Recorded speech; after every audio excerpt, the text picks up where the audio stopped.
असंख्य जनसमुदाय हा वास्तविक जनसमुदाय पाहिल्यावर असं वाटतं की अतिक्रमण 100% पडेल, 100% पडेल. आपण जे 22,000 सह्यांचं निवेदन 22,000 सह्या गोळा केल्या होत्या त्याची प्रचिती आज येते की सर्व जनसमुदाय त्याच्या समर्थनार्थ खरोखर अर्थाने उपस्थित आहेत आणि उभे आहेत समर्थनार्थ. बंधूंनो, याची सगळ्यांना माहिती आहे, पत्रक वाटलेले, पण थोडक्यात माहिती सांगतो. गट नंबर 1248, 1248-1, 1248-2 ही शासकीय जमीन आहे. या शासकीय जमिनीवर 13 एकर जागेवर धरणगाव येथील माननीय न्यायालयाची इमारत स्थापित आहे आणि उर्वरित जमीन ही गुरचरण म्हणून आरक्षित आहे. त्याचे उतारे मी पुराव्यासहित तिथं उपस्थित आहे, मी वकील आहे म्हणून पुराव्यासहित तिथं उपस्थित आहे की गुरचरणासाठी आरक्षित आहे. या आरक्षित जमिनीवर कुठला मुंबईचा तो मानव सेवा संकल्प प्रतिष्ठानचा माणूस धरणगावला येतो, तिथं अतिक्रमण करतो, प्रशासन झोपलेलं राहतं आणि काही पाहत नाही. म्हणून शिरीष आप्पांच्या लक्षात आलं 2015, 28/12/2015 लक्षात घ्या बंधूंनो, 28/12/2015 रोजी शिरीष आप्पांनी एक तक्रारी अर्ज दाखल केला होता. त्या तक्रारी अर्ज त्यावेळेस नुकतंच बांधकाम सुरू झालं होतं. त्या तक्रारी अर्जानुसार बांधकाम तुमचं थांबलं. नंतर आपल्या सगळ्यांना माहिती आहे 2020, 2019 शेवट 2020 यात कोरोना व्हायरस कोविड-19 हे आलं आणि त्यानंतर लॉकडाऊन लागलं. या शुकशुकाटाचा फायदा घेऊन या मानव सेवा संकल्प प्रतिष्ठान यांनी 6 ते 8 महिन्याच्या आत पूर्ण 3 हेक्टर 51 जमीन अतिक्रमित करून तिथं बांधकाम केलेलं. वेळोवेळी त्यांना प्रशासनाला मी निवेदन दिले, भेटलो, त्यांनी कुठली प्रतिक्रिया दिली नाही किंवा कुठली कारवाई केली नाही. म्हणून आम्ही दिनांक 9 सप्टेंबर 2021 ला मी शिरीष आप्पा आणि 3-4 जणांना महाजन 4-5 जणांनी मिळून माननीय जिल्हाधिकारी साहेबांना एक पत्र दिलं. त्यावेळेस जिल्हाधिकारी साहेबांना सर्व कायदेशीर बाबी ज्या आहेत त्याच्याशी अवगत केलं, युक्तिवाद केला आणि त्यांना पटवून दिलं की अतिक्रमण कसं आहे आणि शासकीय जमिनीवर असल्यामुळे अतिक्रमण असेल तर ते काढलं पाहिजे असं आम्ही जिल्हाधिकारी साहेबांना पटवून दिलं. आणि जिल्हाधिकारी साहेबांनी तात्काळ, आपल्याला शासनाच्या गतीची माहिती आहे, पण जिल्हाधिकारी साहेबांनी त्वरित 13 सप्टेंबर 2021 ला सदरचे बांधकाम थांबवावे आणि झालेले बांधकाम निष्कासित करण्यात यावे. निष्कासित हा कायदेशीर शब्द आहे, पण निष्कासितचा अर्थ असा आहे की काढून टाकणे, पाडून टाकणे. पाडून टाकावे असे आदेश जिल्हाधिकारी साहेबांनी दिले होते आणि ते आदेश दिलेत माननीय तहसीलदार धरणगाव आणि माननीय मुख्याधिकारी साहेब धरणगाव नगरपालिका यांना. 13/9 पासून आज आपली 8/12 आहे. आजपर्यंत कुठलीही कारवाई केली नाही. दरम्यान आम्ही 21 सप्टेंबरला मी आणि शिरीष आप्पांनी जाऊन तहसीलदार साहेबांना एक निवेदन दिलं की जिल्हाधिकारी साहेबांच्या आदेशाची अंमलबजावणी व्हावी. का दिरंगाई होते? आदेश केलेले जिल्हाधिकारी साहेबांनी. त्यांनी सांगितलं की आम्ही कायदेशीर बाबी तपासू. म्हणजे कायदेशीर भाषेतच बोलायचं झालं तर सुप्रीम कोर्टाचा निकाल धरणगाव न्यायालय त्याची हे करेल. त्यांचं म्हणणं असंच आहे की धरणगाव न्यायालय त्याची शहानिशा करेल. धरणगाव न्यायालयाची निकालाची शहानिशा सुप्रीम कोर्ट करेल, सर्वोच्च न्यायालय करेल, तर सर्वोच्च न्यायालयाची निकालाची शहानिशा धरणगाव न्यायालय करेल. हे मूर्ख समजतात. त्यामुळे आम्ही एक दरम्यानच्या काळात गायरान बचाव मंच स्थापन केला. या मंचामध्ये कुठलीही राजकीय व्यक्ती नाही. या जी वादग्रस्त जमीन आहे म्हणण्यापेक्षा जी शासकीय जमीन आहे त्याच्या लगतचे शेतकरी, त्याच्यात बहुसंख्य 70%-80% शेतकरी त्या लगतचे शेतकरी आहेत. आणि आमच्यासारखे शेतकरी, मी शेतकरी सुद्धा आहे, या सर्वांनी मिळून एक मंचाची स्थापना केली. मंचाचा हेतू असा आहे की आपण जाणतायत सगळे शेतकरी आहोत, बहुसंख्य शेतकरी आहेत. गाय किंवा गोवंश पाळणं याच्यासाठी जर पाळायचं असेल तर त्याला चाऱ्याची आवश्यकता असते, खाण्याची आवश्यकता असते. धरणगावात ही जी वादग्रस्त जमीन आहे किंवा शासकीय जमीन आहे 1248, 1248-1 आणि 1248-2 ही एकमेव गायरान जमीन आहे. शेतकऱ्यांना जर त्यांच्या गोवंश वाचवायचा असेल तर ही गायरान जमीन वाचली पाहिजे. गायरान वाचलं तर गाय वाचेल, गाय वाचला तर शेतकरी वाचेल आणि अल्टिमेटली आपल्याला माहिती आहे भारत हा कृषीप्रधान देश आहे. शेतकरी वाचला तर देश वाचेल. म्हणजे शेवटी याचा अर्थ असा आहे की देश वाचवायचा असेल तर गायरान वाचवायला पाहिजे, गायरान वाचवायला पाहिजे. या सर्व हेतूने आम्ही गायरान मंचाची स्थापना केली. आणि जर ही जमीन अतिक्रमित झाली, याच्यावर कुठली कारवाई झाली नाही, आदेश झालेला आहे, या आदेशावर कुठली कारवाई झाली नाही, तर या धरणगावातल्या गायींना, या लगतचे शेतकरी सामोर बोलून सांगते, त्यांच्या गोवंशांना चरण्यासाठी कुठली जागा राहणार नाही. आणि आपल्याला मित्रांनो सगळ्यांना माहिती आहे की जर गोवंश आपण पाळू शकत नाही तर शेतकरी साधारणपणे विक्री करतो. हे मला आपण सगळे सुज्ञ समजदार आहात की गोवंश विक्री केला तर कुठे जातात सगळ्यांना माहिती आहे. हे जर आपल्याला टाळायचं असेल मित्रांनो तर गायरान आपल्याला वाचवलंच पाहिजे आणि त्याच्यासाठी जेवढे प्रयत्न करता येतील तेवढे प्रयत्न केलेच पाहिजे. गोवंशांची आता आपण वाचतात पेपरामध्ये की किती गोवंशांची तस्करी होते, तस्करी म्हणेल मी त्याला, तस्करी होते, पकडले जात आहेत. न्यायालय वेळोवेळी त्यांना गोशाळेच्या ताब्यात देते.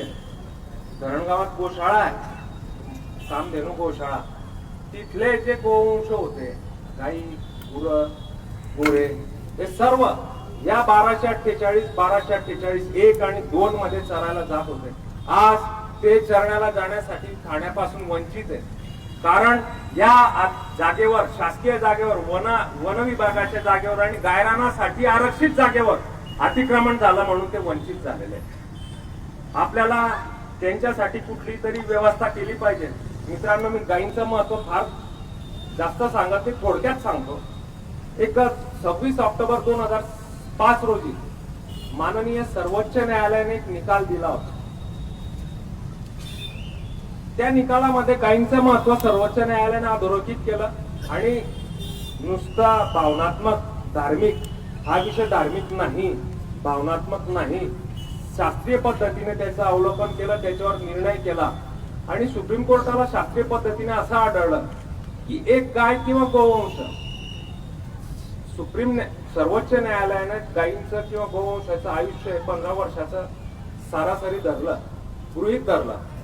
आणि ते गोवंश 15 वर्षाच्या त्याच्या आयुष्यामध्ये 2.5 ते 5 कोटीपर्यंतचं उत्पन्न देतं. जे शास्त्रीय पद्धतीने सर्वोच्च न्यायालयासमोर सिद्ध झाला. तो निकाल आता माझ्याकडे आहे, ते निकालाची प्रत आहे माझ्याकडे. तर हे सर्वोच्च न्यायालयापुढे सिद्ध झालं आणि त्यामुळे सर्वोच्च न्यायालयाने गोवंश हत्याबंदी कायद्याला वैधानिक आणि घटनात्मक मान्यता दिली आणि घटनात्मक वैध ठरवलं आणि त्यानुसार गोवंश हत्याबंदी कायदा अस्तित्वात आला. सर्वोच्च न्यायालयाला लक्षात येतं आणि इथल्या प्रशासनाला लक्षात येत नाही, फार खेदाची बाब आहे. आणि ते सुद्धा माननीय जिल्हाधिकारी साहेबांनी सर्व कायद्याच्या तरतुदींचं अवलोकन करून, कायद्याच्या तरतुदींचं पालन करून, त्याची शहानिशा करून, अभ्यास करून आदेश पारित केल्यानंतर इथलं प्रशासन काय धोका काढतंय.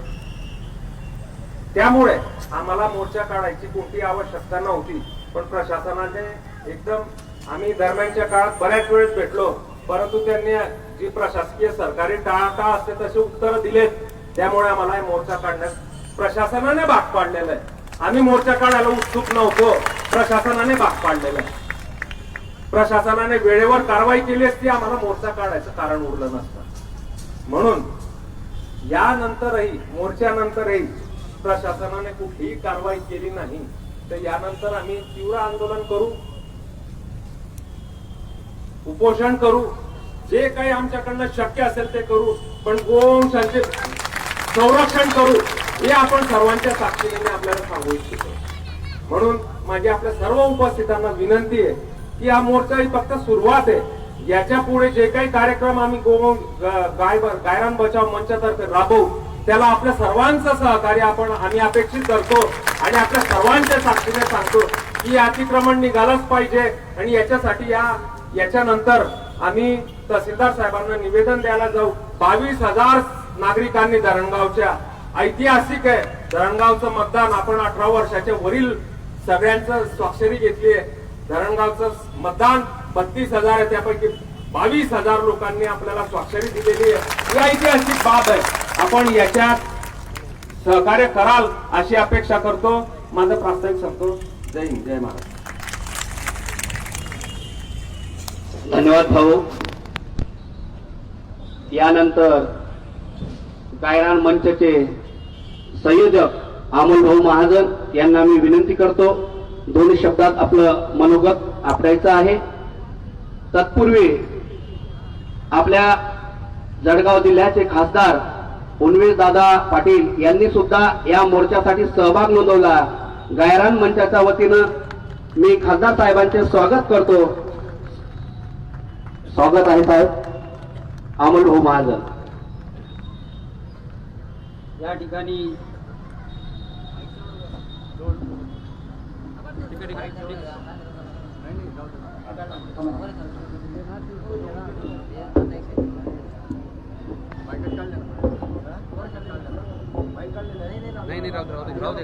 या ठिकाणी आपल्या धरणगाव शहरासाठी मान्यवर परमपूजनीय सर्वांचे नाव घेणं काही एवढा वेळ नाहीये, म्हणून मी परमपूज्य सर्व संत मंतांना अगोदर मी नमन करतो. मित्रांनो,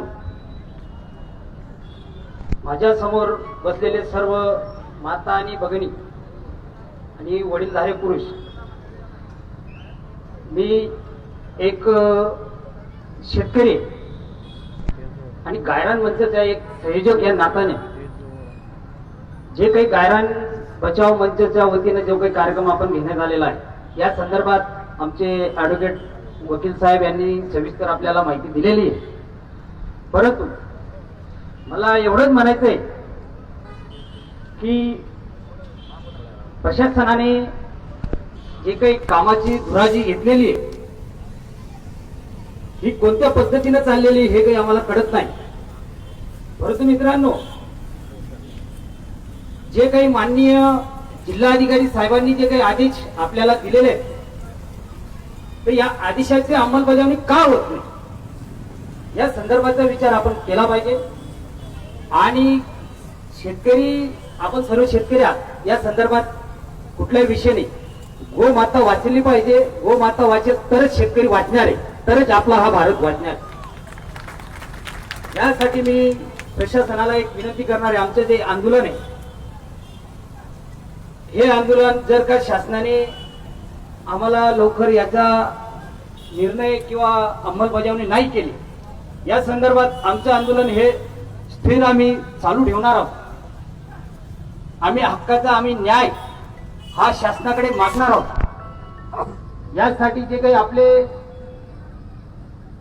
महिला, नागरिक, पुरुष ज्यांनी या मोर्चासाठी सहभाग घेतला, असाच प्रतिसाद आम्हाला पुढील जे काही विषय येतील त्यासाठी आपण द्यावं हे मी आपल्याला सांगू इच्छितो. आणि जमलेल्या सर्व माता भगिनींना, पुरुष मंडळींना, गायरान बचाव मंचच्या संयोजक ह्या नात्याने तुम्हा सर्वांना मी विनंती करतो आणि एवढं बोलून माझे 2 शब्द संपवतो. जय गायरान, जय गोमाता. धन्यवाद. हॅलो. धन्यवाद अमोल भाऊ. यानंतर माऊली वारकरी शिक्षण संस्थेचे अध्यक्ष 1008 महंत भगवानदासजी बाबा यांनी आपलं आशीर्वचन या ठिकाणी प्राप्त करावं द्यावं अशी मी बाबांना विनंती करतो.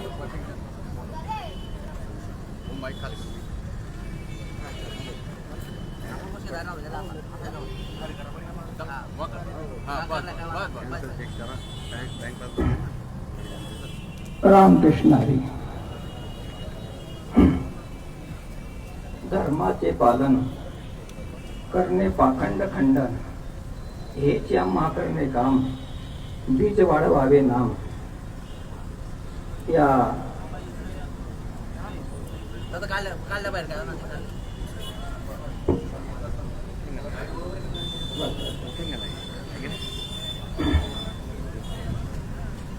या धरणगाव शहराचं आज थोडं भाग्य उदयाला आलं की आपल्या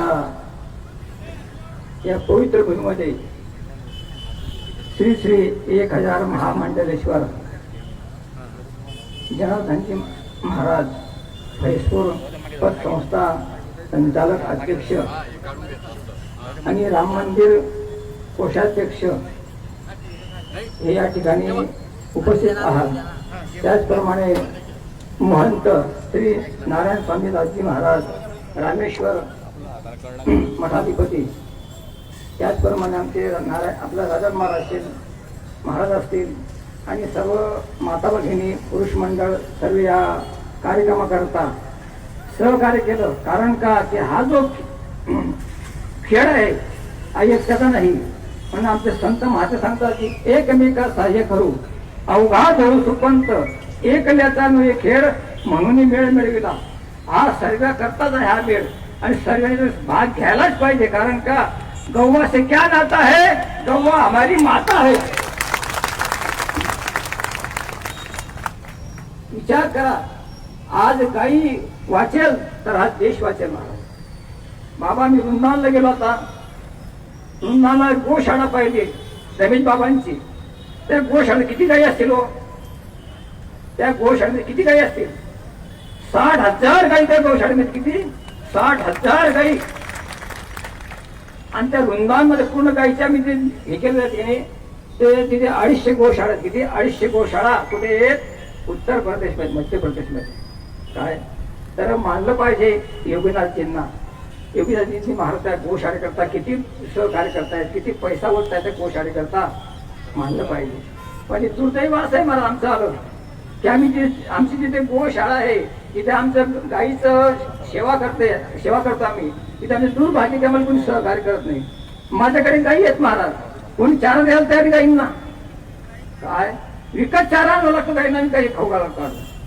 विचार करण्यासारी गोष्ट आहे महाराज. पण जे कार्य काय गायरान बचाव मंचाने केलं महाराज, खरं भाग्य त्यांचं आलं की आज आपल्या गाई करता आपल्या कोणा धर्मावर बोलायचं नाही, कोणा राजकीय पुढे बोलायचं नाही. फक्त एक धर्म, एक गोमाता, या गोमातेकरता महाराज ज्यांनी सहकार्य केलं त्याचं कल्याण झाल्याशिवाय राहणार नाही. कारण का गाईचा आशीर्वाद फार मोठा आहे आणि तो आशीर्वाद घेतला आपण त्या आपल्या संसारामध्ये, आपल्या परिवारामध्ये सुख शांती लाभल्याशिवाय राहणार नाही. कारण का गोमाता आहे.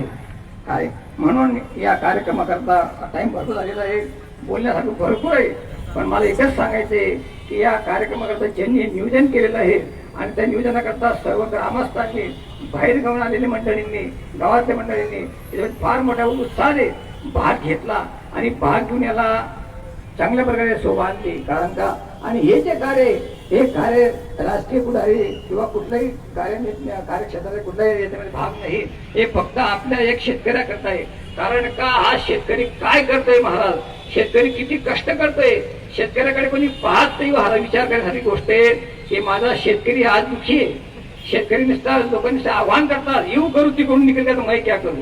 काय अरे बाबा, हा माझा शेतकरी जर महाराज चांगला राहिला तर आपल्याला खाण्याकरता मिळणार आहे. जर शेतकऱ्याने असा विचार केला की मला काहीच पेरायचं नाही या वर्षी, काय खाणार तुम्ही महाराज. काय तर तेव्हा शेतकऱ्याकडे बघा, त्या गाय मातेकडे बघा आणि या कार्याकरता जी मंच, हा काय गायरान हाताचे मंच आहे महाराज, त्याच्याकडे सर्वांनी सहभाग घ्या आणि सहभाग घेऊन लवकर कारवाई व्हायला पाहिजे.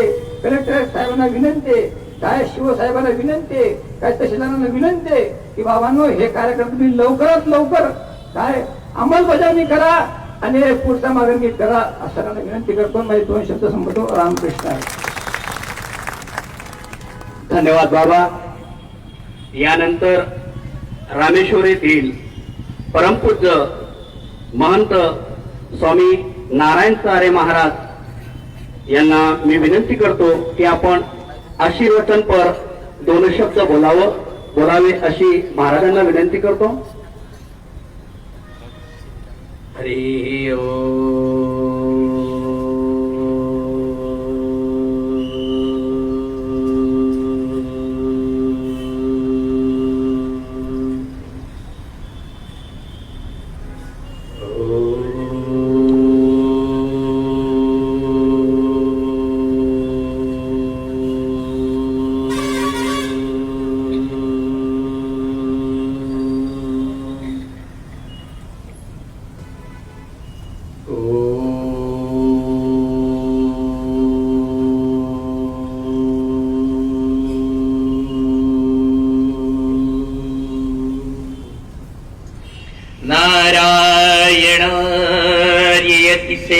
नारायणार्यतिशेखर पादभक्तम्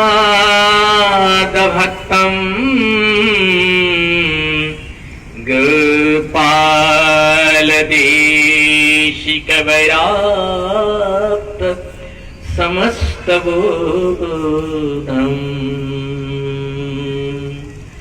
श्रीजानकी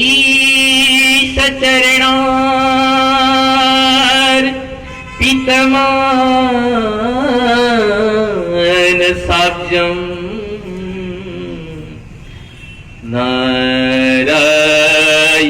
नारायणाय यतिवर्यमहं प्रपद्ये काश्यपान्वय संजातं नारायण पदाश्रितम्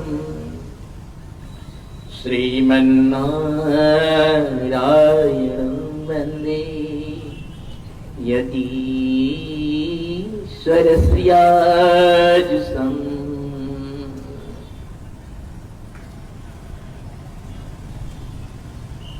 आज गौ माता की रक्षा के लिए मूलतः और सारे भारत की रक्षा के लिए गौ माता की रक्षा की जो बात करता हूं तो सारे भारत और विश्व की रक्षा के लिए यहाँ उपस्थित मंचस्थ महामंडलेश्वर परम पूजनीय संत श्री जनार्दन हरिजी महाराज एवं महामंडलेश्वर भगवान दास जी महाराज, मंचस्थ सभी संत एवं मंच में उपस्थित सभी महानुभाव,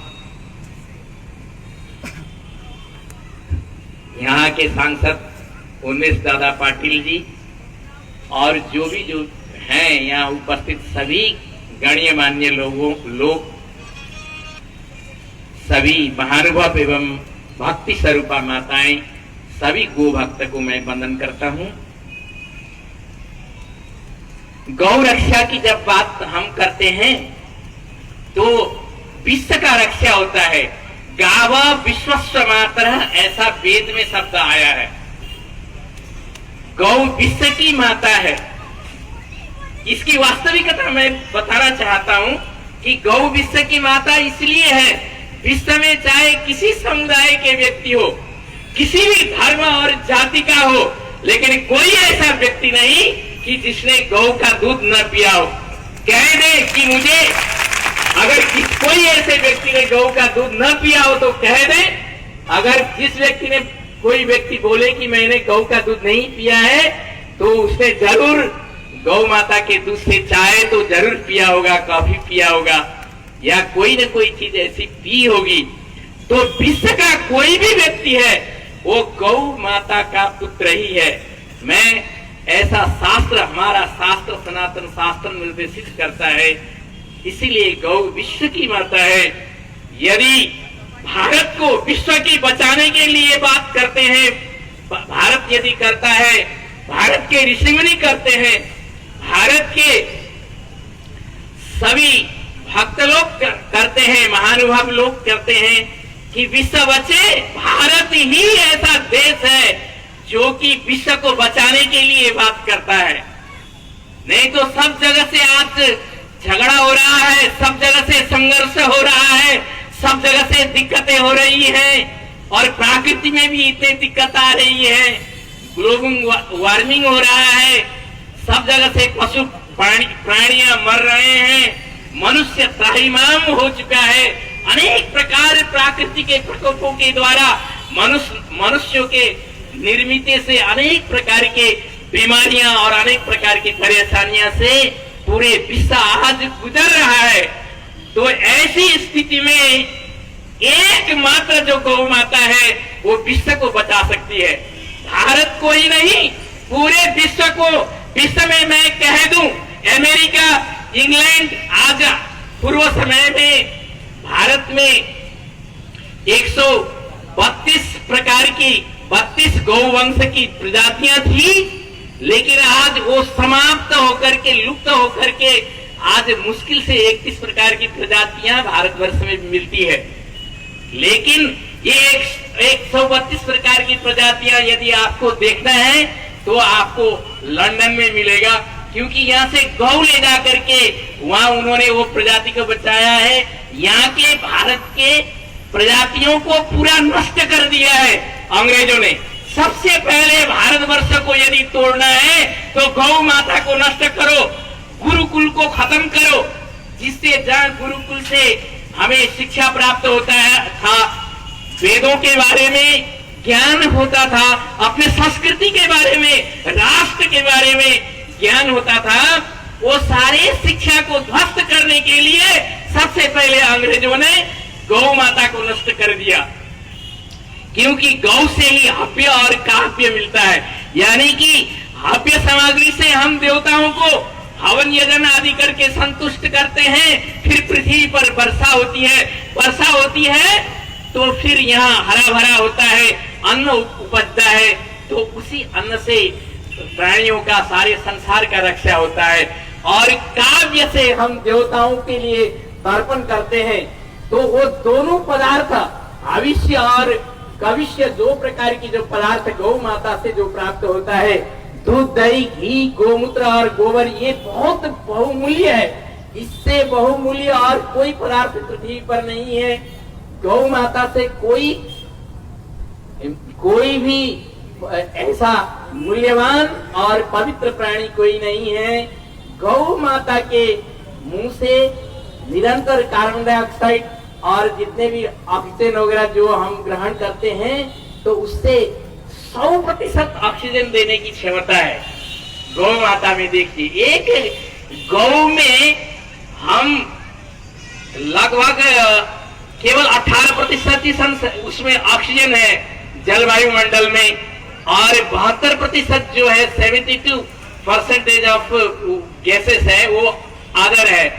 अनेक प्रकार की कार्बन डाइऑक्साइड ज्यादा है, इथेन, मीथेन, अनेक प्रकार की गैस है।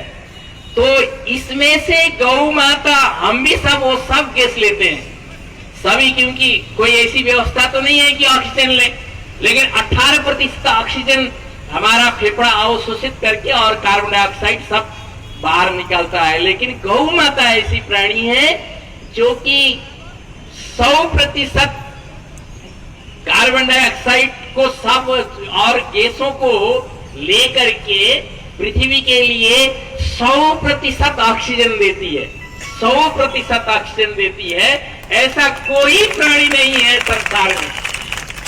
अगर हमको ये ग्लोबल वार्मिंग को बचाना है, प्रकृति के विपदाओं को बचाना है पूरे संसार से, और सारे संसार में जो तीसरी विश्व युद्ध की तैयारी हो रही है उसको यदि बचाना है, तो गौ माता को हमें बचाना अत्यंत आवश्यक है। जापान में जब पहले और दूसरे विश्व युद्ध में नागासाकी और हिरोशिमा में जो अणु बम फटे थे, तो आज भी वहां एक भी पौधे नहीं उगते, घास नहीं उगता, तृण नहीं उगता, और उसके आसपास हजारों मील तक जो बच्चे आज जन्म होते हैं वो सब लूले लंगड़े और मानसिक विकलांग जन्म होते हैं, तो वहाँ भारत के संतों ने, हमारे मित्र संत है कालिदास जी करके दिल्ली में, तो वो उनको बुलाया गया और वहाँ बहुत बड़ी यज्ञ की गई और बहुत गौओं का, आज भी भारत से गौओं का, गायों का गोबर जो ताजा गोबर है और ताजा गोमूत्र है, 200 रुपये केजी गोबर और 200 रुपये लीटर गोमूत्र यहाँ से वहां भेजा जाता है जापान में और अनेक देशों में। बहुत इसके गोमूत्र के बारे में, गोबर के बारे में क्या बताएं, समय नहीं है।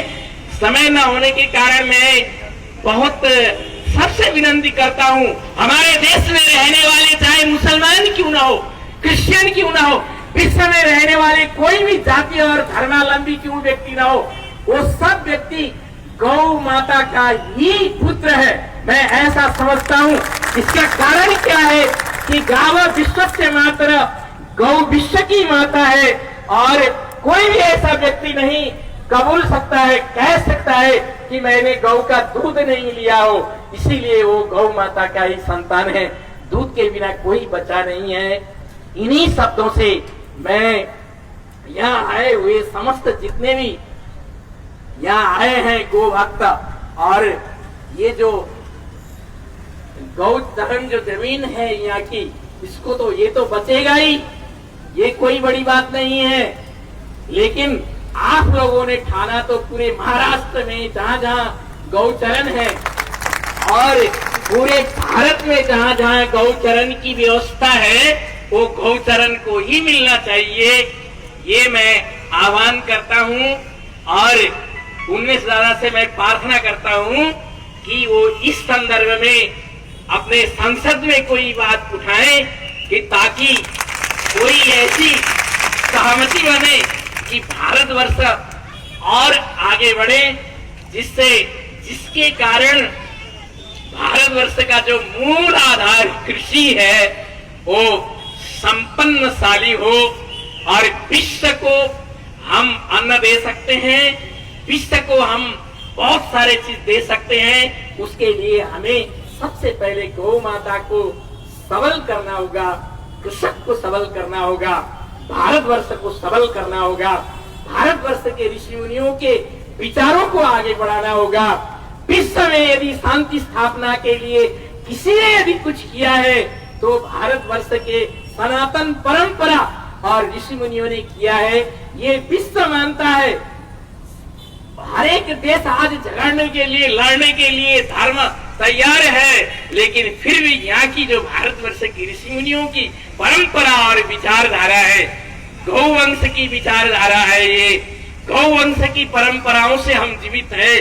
तो ये परंपरा विश्व के तीसरे युद्ध को रोकने के लिए आज भी हमारे हजारों हजार ऋषि मुनि और संत और भक्त काम कर रहे हैं, ये कम नहीं है।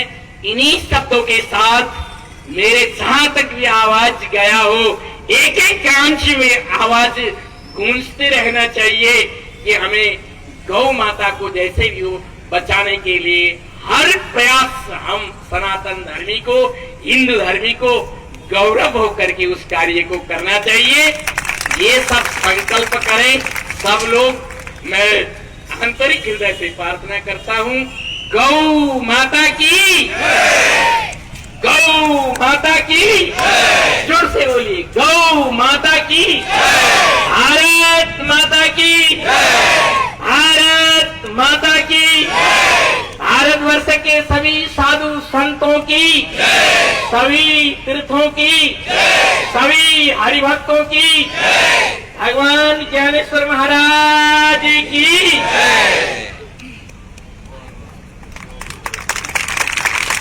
धन्यवाद। यानंतर अयोध्या येथील संत समिती निर्मल आखाड्याचे कोषाध्यक्ष महामंडलेश्वर 1008 स्वामी जनार्दनजी हरिजी महाराज, मी यांना विनंती करतो आपण आशीर्वचन पर आपलं मनोगत व्यक्त करावं।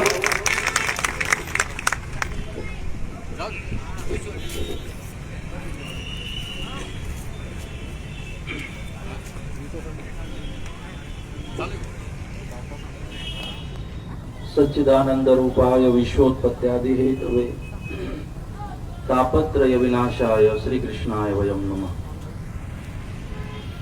वंदे गौ मातरम। आजच्या या मूक मोर्चाच्या आयोजनाप्रसंगी मंचस्थ विराजमान सर्व महापुरुषांना प्रणाम करतो। वंदे महापुरुषते चरणारविंदम।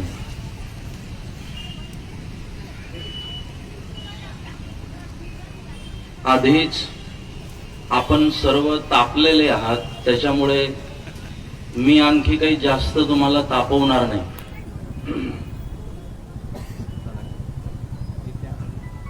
आणि पोळी भाजण्यासाठी तव्याचं तापणंही आवश्यक असतं। तशा अर्थाने थोडस तापायला तुम्ही उशीरच केलाय।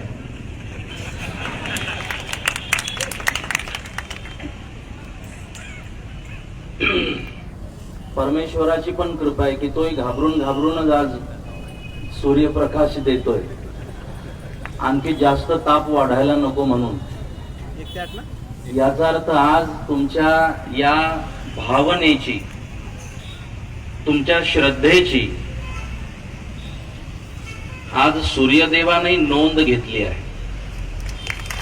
म्हणजे ते सूर्यदेवाने नोंद घेतली याचा अर्थ मग बाकी सगळ्या ठिकाणी तुमची नोंद आता घेतली जाईल असा मला विश्वास आहे। कायम आपण आधी सर्व वक्त्यांना ऐकलं, माझं मनापासून त्यांच्या त्या सर्व वक्तव्याला समर्थन आहे, आजच्या या मूक मोर्चाला समर्थन आहे। आणि मला सगळ्याच ठिकाणी कोषाध्यक्ष बनवलं जात आहे।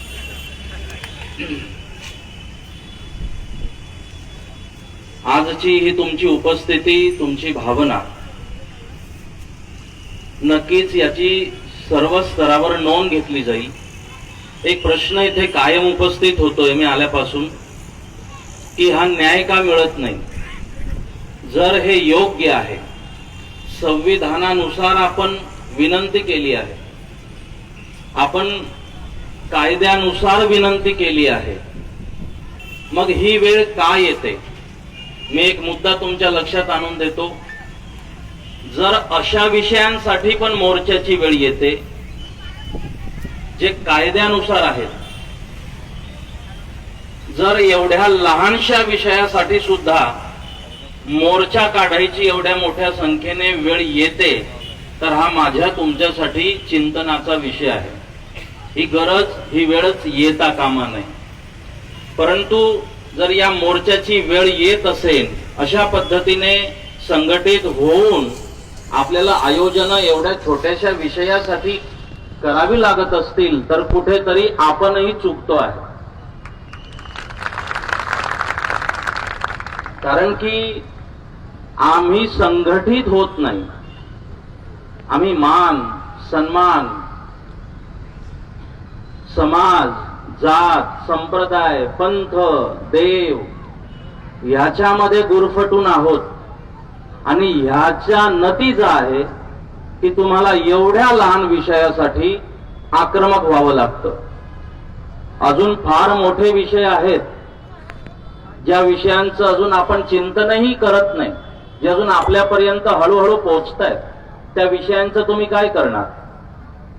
माझं मत आहे, जर हे विषय होत असतील तर याला कारण आपण झोपलो आहे। आपण जागी आहोत, पण जागी असण्याचं ढोंग करतो आहोत।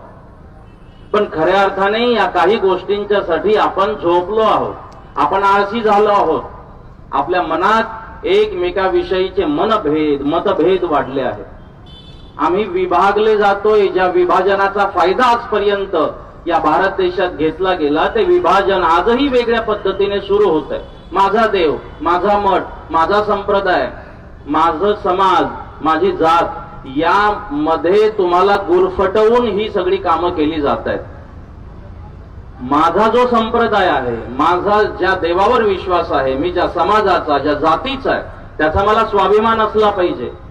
पण आम्ही गौ मातेसाठी, भारत मातेसाठी, या भारताच्या अस्मितेसाठी कधी एक होणार आहोत की नाही?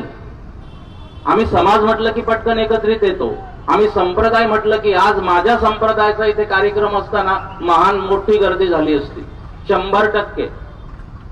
आम्ही संप्रदाय म्हटलं एकत्रित येतो, आम्ही समाज म्हटलं की एकत्रित येतो, परंतु जेव्हा विषय या भारताच्या अस्मितेचा असतो, गौमाते संदर्भातील या भारत देशाच्या संस्कृती संस्काराचा असतो, तेव्हा सुद्धा आम्ही एकत्रित येणं आवश्यक आहे.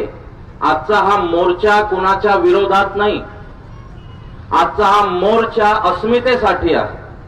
आजचा हा मोर्चा हा भारत देश स्वस्थ राहिला पाहिजे. या भारत देशातील प्रत्येक व्यक्ती, तो कोणत्याही जात धर्म समाज धर्माचा असू देत, त्याला निरोगी आयुष्य लाभलं पाहिजे, तो दीर्घायुषी झाला पाहिजे. त्यासाठी गाय वाचली पाहिजे, गौ आधारित शेती झाली पाहिजे आणि हा समृद्ध देश स्वास्थ्याने सुद्धा समृद्ध झाला पाहिजे. यासाठी हा मोर्चा आहे, यासाठी हे आयोजन आहे.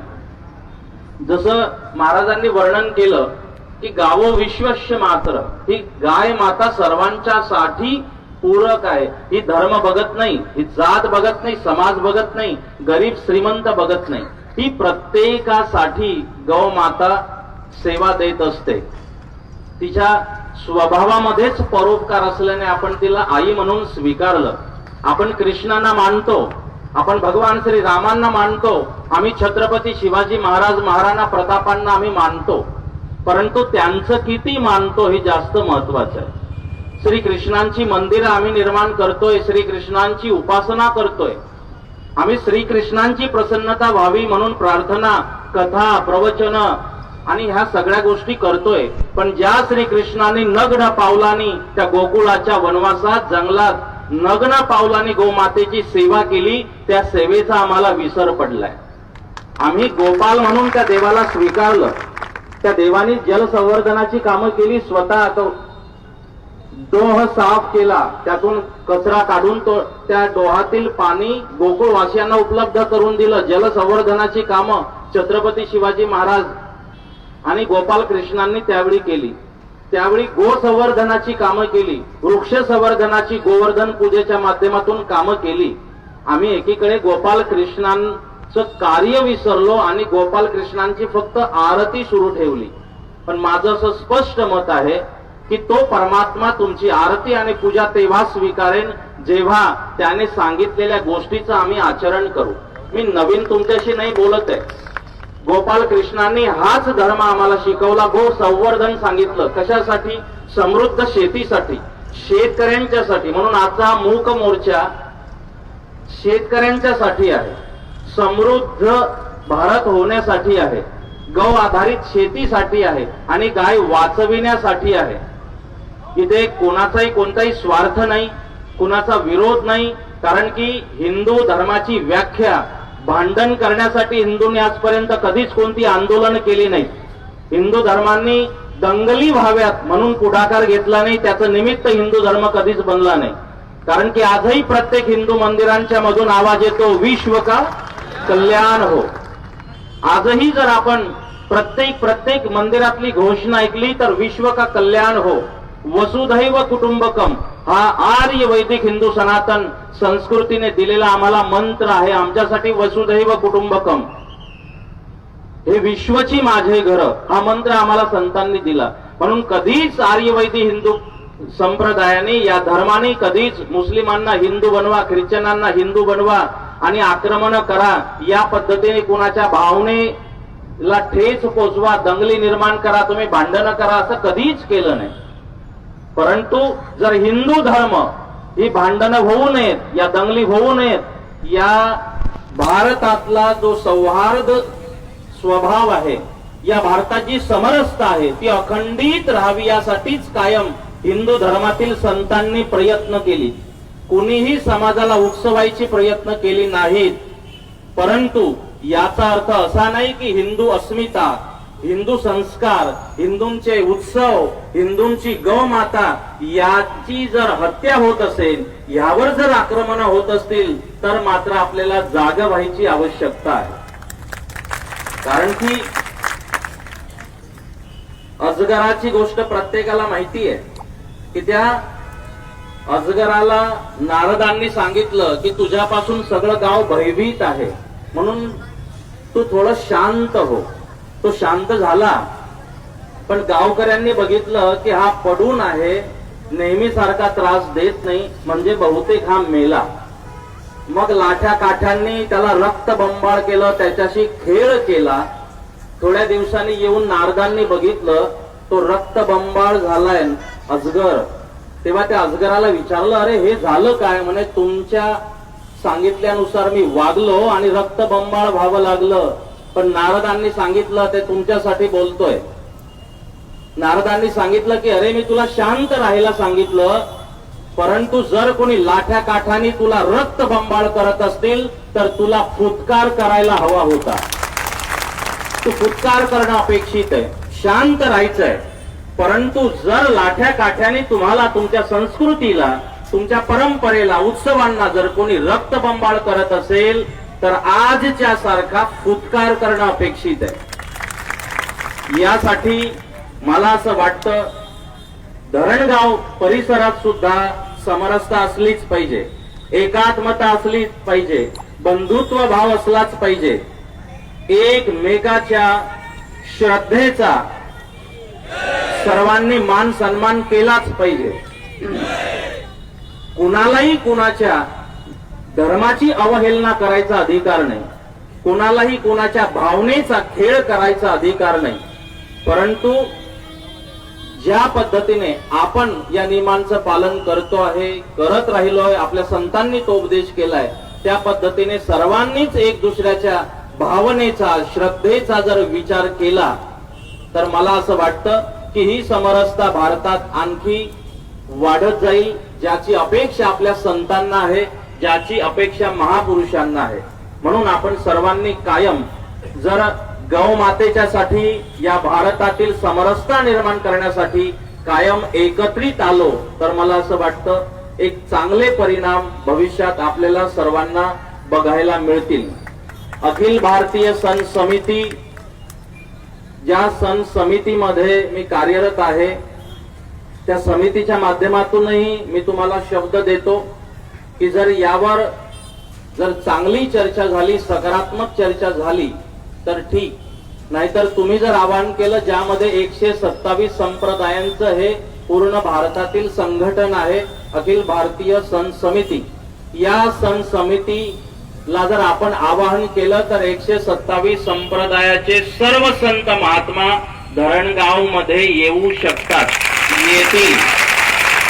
कारण की हा विषय फक्त धरणगावचा नाही, हा विषय भारताचा आहे, भारतातील असलेल्या गौ मातेचा आहे. ज्यावेळी आम्ही गाईला आई म्हणून स्वीकारतो त्या आईचा सन्मान आम्हाला असला पाहिजे. त्या आईच्या साठी जी गौचरची जमीन आहे, आपण वेगळी जमीन मागत नाही, ती जमीन ताब्यात मिळाली तरी आपलं म्हणणं असं नाही तिथे मंदिरं बांधावीत, तिथे मंदिरही असू नयेत, तिथे गौ माताच करताना दिसली पाहिजे, हा आमचा विश्वास आहे. तिथे मंदिराची आवश्यकता नाही, तिथे अतिक्रमणच असू नये, ती जागा या आईची आहे, गौ मातेची आहे आणि तिथे गौ मातेच्या साठीच तिथे सर्व व्यवस्था असल्या पाहिजे. हा विषय शेतकऱ्यांचा आहे, गौ मातेचा आहे, कोणत्या पक्षाचा याला स्पर्श नाही, कोणत्या संप्रदायाचा, कोणत्या विशेष वर्गाचा या आंदोलनाला, या संघटनेला स्पर्श नाही. हा माझा, तुमचा, सर्वसामान्य माणसाचा लढा आहे, गौ मातेसाठी आहे, समृद्ध शेतकऱ्यांच्यासाठी आहे. अनेक विषय आपण ऐकले. मला सांगा, पूर्वी बैलाची जोडी विकत घेणं हे स्वप्नातही कोणी विचार करत नव्हतं. आज सामान्य शेतकऱ्याला बैल जोडी पाहिजे तर 80,000 रुपये खर्च करावे लागतात. ही वेळ गाई मातेकडे दुर्लक्ष केल्याने आज आली आहे. विचार करा भविष्यात. म्हणून शेतकऱ्यासाठीचा हा लढा आहे, गौ मातेसाठीचा लढा आहे. गाय वाचली हा देश वाचू शकतो. अनेक विकारांच्या पासून 33 कोटी देव म्हणजे काय, गायीत वसतात. 33 कोटी आजारांवर गौमयापासून, गोमूत्रापासून आणि दुधापासून औषधी तयार होते, ज्यामुळे 33 कोटी आजार बरे होऊ शकतात. म्हणून आपण सर्वांनी याच पद्धतीने एकत्रित या. आज मला खूप आनंद वाटतोय की मोठ्या संख्येने या विषयासाठी आपण एकत्रित आलात. इथं उभं राहून लक्षात येऊ शकतं तुमची संख्या किती प्रचंड आहे आणि एवढ्या तापल्या उन्हातही तुम्ही शांततेने बसून आहात. याचा अर्थ तुमच्या हृदयात या गौमातेविषयी, या भारत देशाविषयी तळमळ आहे हे लक्षात येतं. यापुढे आमच्यासाठी पण अशी आंदोलनं असली की ऊनच ठेवायचं, म्हणजे मग जास्त आम्ही तुम्हाला तापवणार नाही. म्हणजे त्या उन्हाचा आम्हालाही परिणाम जाणवला पाहिजे. म्हणजे प्रवचन 2-2 मिनिटाचेच होती, परंतु अशा विषयासाठी आपण पटकन एवढ्या मोठ्या संख्येने एकत्रित येत नाही, म्हणून आमचा लोभ असतो. आलेच आहात तर आपण या विषयांना स्पर्श केला पाहिजे. म्हणून तुम्हाला सर्वांना, खास करून आयोजकांना ज्यांनी हा विषय लावून ठेवलाय, त्यांच्यासाठी एकदा आपण टाळी वाजवून त्यांचं अभिवादन करूया, अभिनंदन करूया आणि त्यांना आश्वासित करूया की तुम्ही लढा, आम्ही तुमच्या पाठीशी आहोत. कारण की हा लढा त्यांच्या, आपल्या कुणाच्याही स्वार्थासाठी नाही, मान सन्मानासाठी नाही, हा लढा गौमातेच्यासाठी आहे. उपस्थित तुम्हाला सर्वांना खूप खूप आजच्या उपस्थितीबद्दल धन्यवाद. परमेश्वराकडे सर्वांच्या कल्याणासाठी प्रार्थना.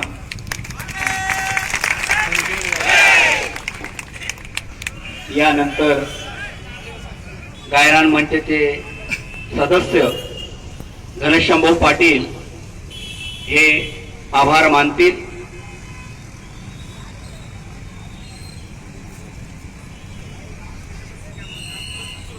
सर्वांनी फक्त 5 मिनिटं बसून घ्यायचे. 5 मिनिटं जास्त 5 मिनिटं बसा. 5 मिनिटं जास्त वेळ आपला घेणार नाही. आभार नंतर कार्यक्रम संपेल. फक्त आभार व्यक्त करू द्या. या मुख मोर्चात आशीर्वचन देण्यासाठी आलेल्या संत महंत यांनी वेळ काढून या मोर्चात उपस्थित राहून नेतृत्व केले, त्याबद्दल त्यांचे खूप खूप आभार.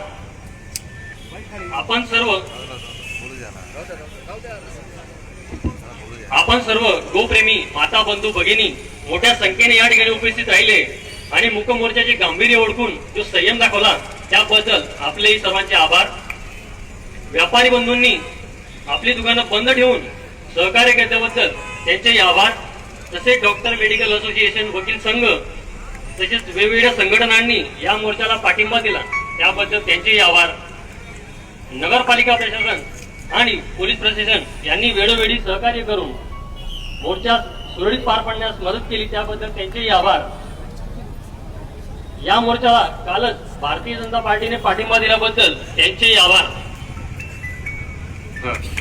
या मोर्चाला खास करून जळगाव जिल्ह्याचे खासदार उन्मेष दादा उपस्थित राहिले, तसेच जळगाव जिल्ह्यातील अनेक मान्यवर या ठिकाणी उपस्थित राहिले, त्याबद्दल त्यांचेही आभार.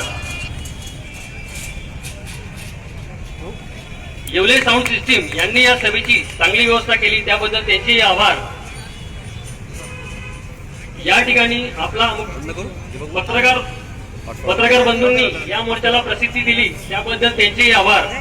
या ठिकाणी आपला मुख्य मोर्चा संपन्न झाला असे मी गायरान बचाव मंचतर्फे मी विनंती करतो, ज्या ज्या बांधवांकडे जे साहित्य आहे, पुतळ्याच्या बाजूला आमचे सर्व सदस्य आहेत, त्यांच्याकडे ते साहित्य जमा करायचे आहे आणि